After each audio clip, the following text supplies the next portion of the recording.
భగవద్గీత 8వ అధ్యాయము అక్షర బ్రహ్మయోగము. అర్జునుడు పలికెను, ఓ పరమేశ్వర, బ్రహ్మన్ అనగా ఏమిటి? అధ్యాత్మము అనగా ఏమిటి? మరియు కర్మ అనగా ఏమిటి? దేనిని అధిభూతము అంటారు మరియు ఎవరిని అధిదైవము అంటారు? శరీరంలో అధియజ్ఞ అంటే ఎవరు మరియు ఆయనే అధియజ్ఞము ఎట్లా అయినాడు? ఓ కృష్ణ, దృఢమైన మనస్సుతో ఉన్న వారికి మరణ సమయంలో నీవు తెలియుట ఎలా సాధ్యము?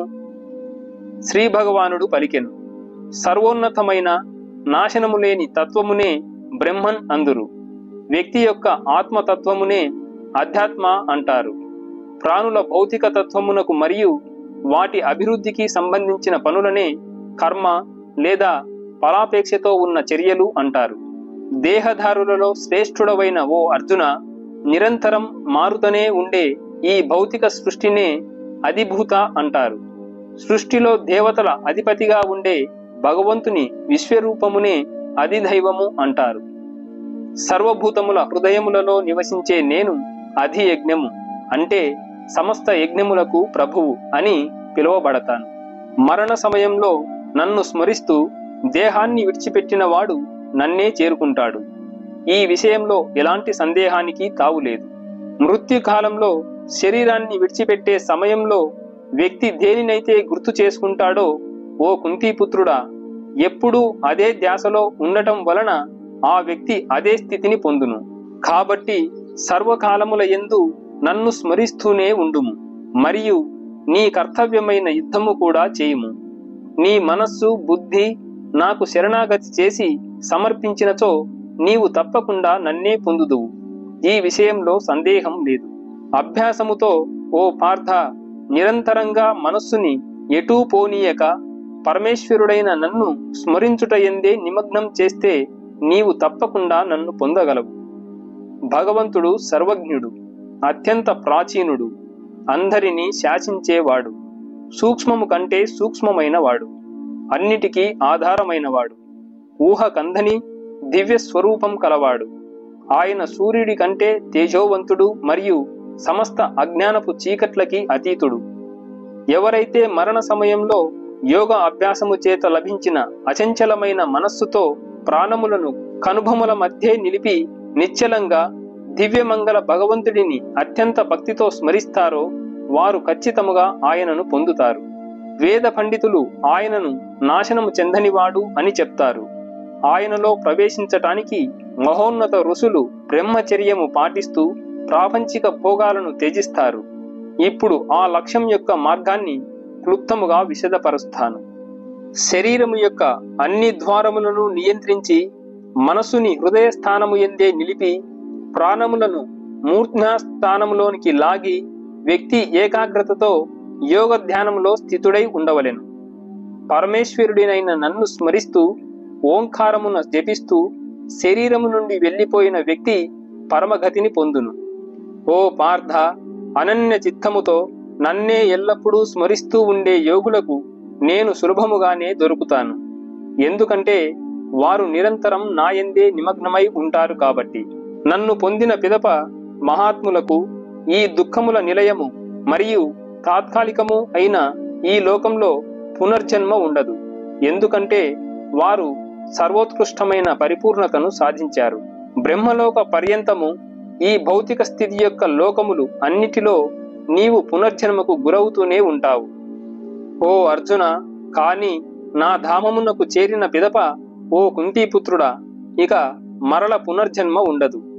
1000 చతుర్యుగముల కాలము బ్రహ్మదేవునికి ఒక రోజు అవుతుంది మరియు ఆయన ఒక రాత్రి కూడా అంతే సమయం ఉంటుంది. దీనిని అర్థం చేసుకున్న వివేకవంతులు పగలు మరియు రాత్రి యొక్క యథార్థాన్ని అర్థం చేసుకున్నట్టు.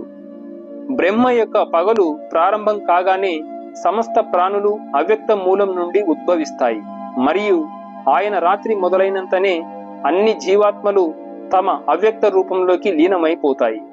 బ్రహ్మ యొక్క పగలు మొదలవగానే సమస్త జీవరాశులు పదే పదే పుట్టడం ప్రారంభమవుతుంది మరియు బ్రహ్మ రాత్రి ప్రారంభమవగానే అవి తిరిగి లయమైపోతాయి. మరల మరుసటి బ్రహ్మ పగలు మొదలవగానే అవన్నీ అప్రయత్న పూర్వకంగానే వ్యక్తమవుతాయి. ఈ యొక్క వ్యక్తమైన మరియు అవ్యక్తమైన సృష్టి కంటేను అలౌకికమైన మరి యొక్క సనాతనమైన అవ్యక్త అస్తిత్వం కలదు. మిగతా అన్ని నశించిపోయినా ఆ లోకము మాత్రము నిత్యము నశించదు. ఆ యొక్క అవ్యక్తమైన విస్తారమే సర్వోన్నత లక్ష్యము. మరియు దాన్ని చేరుకున్న తర్వాత వ్యక్తి ఈ లౌకిక లోకానికి తిరిగి రాడు. అది నా యొక్క పరంధామం. సర్వోత్కృష్ట పరమ పురుషుడే అన్నింటికన్నా సర్వోన్నతుడు. ఆయన సర్వవ్యాప్తుడు మరియు సర్వ ప్రాణులు ఆయన యందే స్థితమై ఉన్న ఆయన కేవలం భక్తి చేత మాత్రమే తెలుసుకోబడతాడు. ఈ లోకం నుండి వెళ్ళిపోవటానికి ఉన్న వివిధ రకాల మార్గాలను నేను ఇప్పుడు నీకు వివరిస్తాను. ఓ భరత వంశీయులలో శ్రేష్ఠుడా, దీనిలో ఒకటి మోక్షమునకు దారి తీస్తుంది, మరి ఒకటి పునర్జన్మకు దారి తీస్తుంది. సర్వోన్నత బ్రహ్మన్ గురించి తెలుసుకొని ఉత్తరాయణ 6 మాసాల కాలంలో శుక్లపక్షంలో పగటిపూట ఈ లోకాన్ని విడిచి వెళ్లిన వారు పరమపదాన్ని చేరుకుంటారు. వైదిక కర్మకాండలని ఆచరించేవారు దక్షిణాయన 6 మాసాల్లో కృష్ణపక్షంలో ధూమ్రకాలంలో రాత్రిపూట ఈ లోకాన్ని విడిచి వెళ్లిన వారు స్వర్గాది లోకాలను పొందుతారు. స్వర్గ సుఖాలని అనుభవించిన తరువాత తిరిగి ఈ భూలోకానికి వస్తారు. ఈ 2 ప్రకాశవంతమైన మరియు చీకటి మార్గాలు ఈ లోకంలో ఎప్పుడూ ఉంటాయి. తేజోవంతమైన మార్గము మోక్షానికి మరియు చీకటి మార్గము పునర్జన్మకి దారి తీస్తుంది. ఈ 2 మార్గముల యొక్క రహస్యము తెలిసిన యోగులు, ఓ పార్థ, ఎన్నటికీ మోహమునకు గురికారు. కాబట్టి సర్వదా యోగములో స్థితుడవై ఉండుము.